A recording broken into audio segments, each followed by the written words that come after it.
And again, remember, when you talk about the idea of ancient civilizations, everything exists here and now. So if you understand, again, more holographically, that you're simply making connections to parallel realities that are already simultaneously coexistent, it's not such a stretch to find that information, because it's not like you're actually having to explore into the misty depths of time.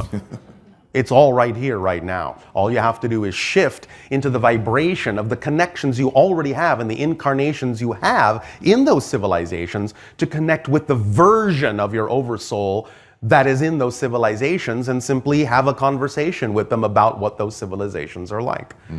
And see what comes through and what seems relevant to you here and now, even as they are drawing upon your experience to aid and assist them in what is relevant to them. Because many, many incarnations in many of those civilizations, and especially in the Lemurian civilization, especially in the Atlantean civilization, at least the early era, and especially in the idea of the Gobi Desert civilization that used to be there, and especially in some of the higher plateau South American civilizations, many individuals in those civilizations knew about the parallel simultaneous existence of realities and understood they had counterpart incarnations from the oversoul in what they called the future, which means now, among many other eras. And so they are very aware that they also have parallel incarnations, such as yourself, in other societies that have yet to be created from their point of view.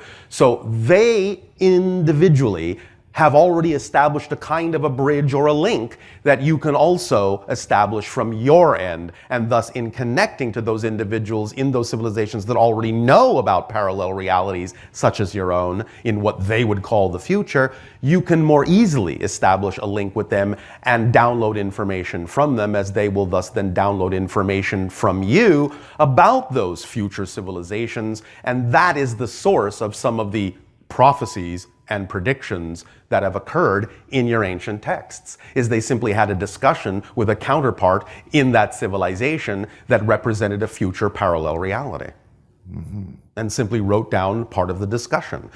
They're not always relevant to every single parallel reality, but in general, the gist of many of those things is highly relevant for some of your realities. Make sense? Yes. So in part, what you're saying is that my own fascination is linking me to parallel realities that I've shared with those civilizations. You have incarnations in those civilizations, yes. So talk to yourself. No problem. One way, no problem there. One way that you can actually increase your ability to do this, and this will also go hand in hand with the idea of communicating with the spirit realm, is a device that has already been created on your planet, or perhaps more precisely an environment that can be created on your planet that has already been discovered by many people, referred to as the Psychomanteum. If you will sit in a dimly lit room, perhaps candlelight would be best, and you will remove any distractions and have a large mirror on one wall, but sit in such a way that when you look into the mirror, you do not see your own reflection. Thus then, by simply being in a meditative state and staring into that mirror in the correct lighting conditions, and having a certain intention to communicate either with spirit or with other parallel incarnations, you may find yourself actually being capable of allowing some of those connections to become, or appear to be, very, very solid, and find yourself talking to other versions of yourself, both physically and non-physically. So you can take advantage of this permission slip called the Psychomanteum, if you wish, as one of your exploratory tools.